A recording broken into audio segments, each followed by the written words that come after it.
Are Garcelle Beauvais and Sutton still friends after season 14? Garcelle Beauvais may be exiting the Real Housewives of Beverly Hills, but she's not leaving her friendship with Sutton Stracke behind.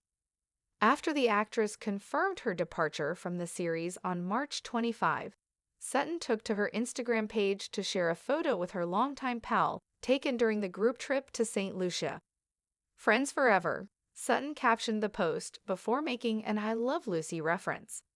RHOBH, Lucy and Ethel.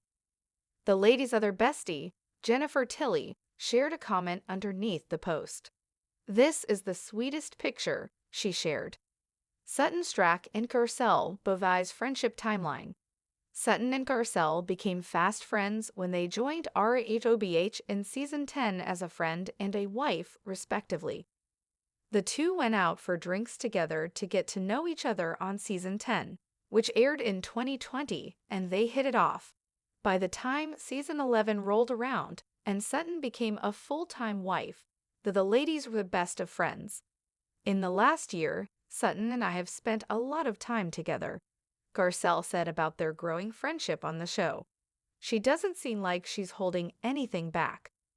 The ladies continued to support one another in public, like when Sutton went to Garcelle's Angels for Humanity event, where she was awarded the Distinguished Humanitarian Award. Though they hit a bit of a snag in their relationship on season 14, when Garcelle felt like Sutton didn't have her back regarding questions surrounding Kyle Richards' friendship with Morgan Wade, it looks like they are back on track. Why is Garcelle Beauvais leaving RHOBH? The diamond holder confirmed her exit from the series after 5 seasons as a cast member on Instagram on March 25. Garcelle wants to spend more time with her youngest sons, Jax and Jade Nylon, especially as Jade kicks off a modeling career. She also wants to focus on her other career endeavors. "Their last year of high school is next year, and I want to be a part of that. And Jade is starting a new career, and I want to be a part of that too," Garcelle said in her statement. "Secondly, I have the most exciting projects that I am developing, producing, and acting in," she continued. "I can't tell you anything right now, but you'll know soon." Forever Ethel and Lucy. A story of friendship, fame, and finding balance beyond the Beverly Hills spotlight. The final toast. The St. Lucian sun dipped low on the horizon, casting honey gold light across the water as the women of the Real Housewives of Beverly Hills gathered on the beach for their final evening.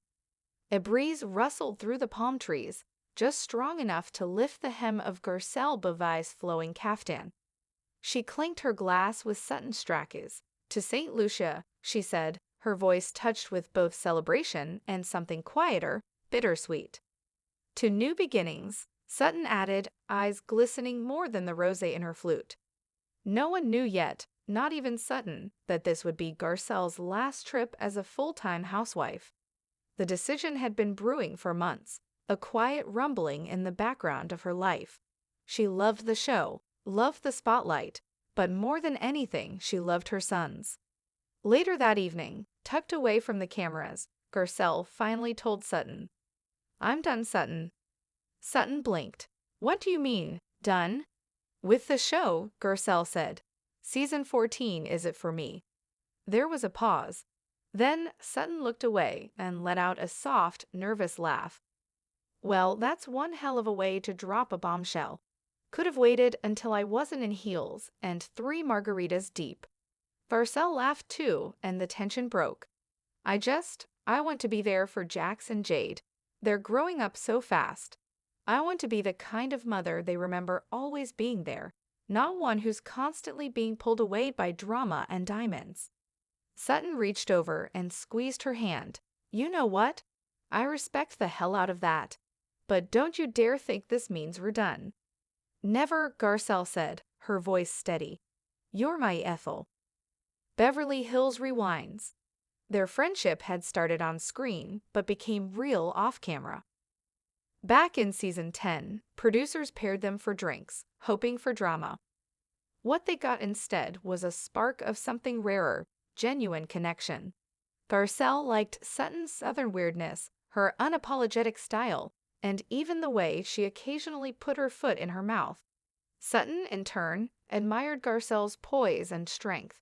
She said what she meant and meant what she said, and that was refreshing in Beverly Hills. By season 11, they were inseparable. Sutton even joked once during a confessional that they needed their own spin-off called Ethel and Lucy, unfiltered in Beverly Hills. Producers laughed. Fans begged for it. But what fans didn't see, at least not fully, were the late-night phone calls after filming, the quiet dinners, and the moments where they confided in each other like sisters. Which made the hiccup in season 14 all the more painful. The Morgan Wade moment. It started innocently enough, a scene at Kyle Richards' wine tasting, where speculation about Kyle's relationship with country singer Morgan Wade became the hot topic of the evening. Garcelle, always the truth seeker, asked a few pointed questions. But when the conversation turned tense and defensive, Garcelle looked across the table at Sutton, expecting backup. And Sutton stayed quiet. Later, in the Sprinter van, Garcelle confronted her. "Why didn't you say anything back there?" Sutton fidgeted with her necklace. I didn't want to escalate it." You didn't want to escalate, or you didn't want to pick a side. It's not always black and white, Garcelle. Garcelle's voice was calm, but her eyes betrayed her hurt.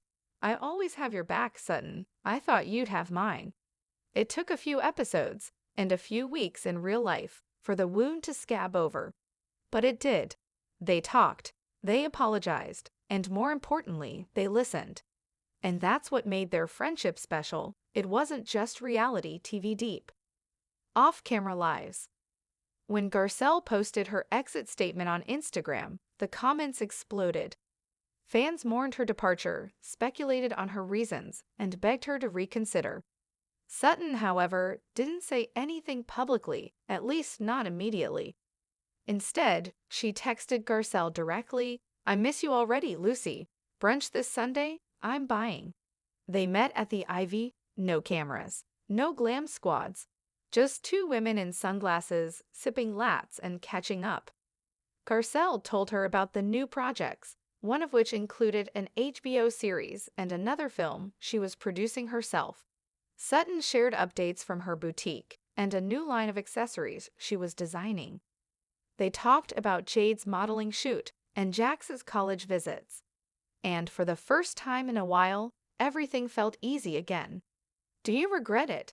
Sutton asked softly. "Leaving?" Garcelle shook her head. "Not one bit. I love that I don't have to fight for airtime or argue with Erica over something ridiculous. I get to breathe."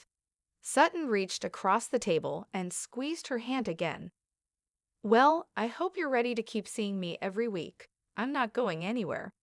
"Good," Garcelle said. "Neither is our friendship." Jennifer Tilly and the Third Musketeer. Their bestie trio had long been solidified with the addition of Jennifer Tilly, actress, poker pro, and all-around eccentric delight. She was the unofficial third wheel in their glam squad. Jennifer commented on Sutton's Instagram post with a nostalgic flair. "This is the sweetest picture. Lucy and Ethel forever." When they all met up a week later at Jennifer's house for a movie night, she flounced into the room with 3 glasses of champagne and declared, "I'm hosting a No Housewife Left Behind dinner, and you both are required to attend." "We should make it an annual thing," Sutton said. Jennifer lit up. "Yes, and we can wear our most iconic outfits. Garcelle, you have to wear that feathered dress from the season 12 reunion." They laughed and toasted again. What started as a professional alliance had evolved into something richer, a friendship that thrived when the cameras stopped rolling. Life beyond the diamond months passed. The RHOBH reunion aired. Fans speculated about Garcelle's absence from next season's preview trailer. Rumors flew, spin-off, production deal, maybe even a late-season cameo. But Garcelle stayed quiet, focusing on her new projects and, more importantly, her boys. She was on set one day when she received a text from Sutton. "Red carpet tonight. I'm nervous. Will you come?" Garcelle didn't even hesitate. 2 hours later, she was there, arm in arm with Sutton, flashing smiles for the paparazzi. Reporters asked questions, of course. "Are you two still friends?" "Closer than ever," Sutton said, without missing a beat. "Would you ever return to Housewives, Garcelle?" She gave a smile. "Never say never, but right now, I'm where I need to be. A room of their own." A year later, in a quiet cafe in West Hollywood, Sutton and Garcelle sat down to brainstorm something unexpected: a podcast. "Everyone's doing them," Sutton said. "But we'd be different. Not gossip, just real talk. Life after fame, raising kids, fashion fails. You know, us." Garcelle smiled. "Call it Ethel and Lucy Unfiltered. Only if we drink wine during every episode." They toasted. The podcast launched 6 months later, shot to the top of the Apple charts, and found a new audience who loved their banter, their candor, and their unwavering loyalty to each other.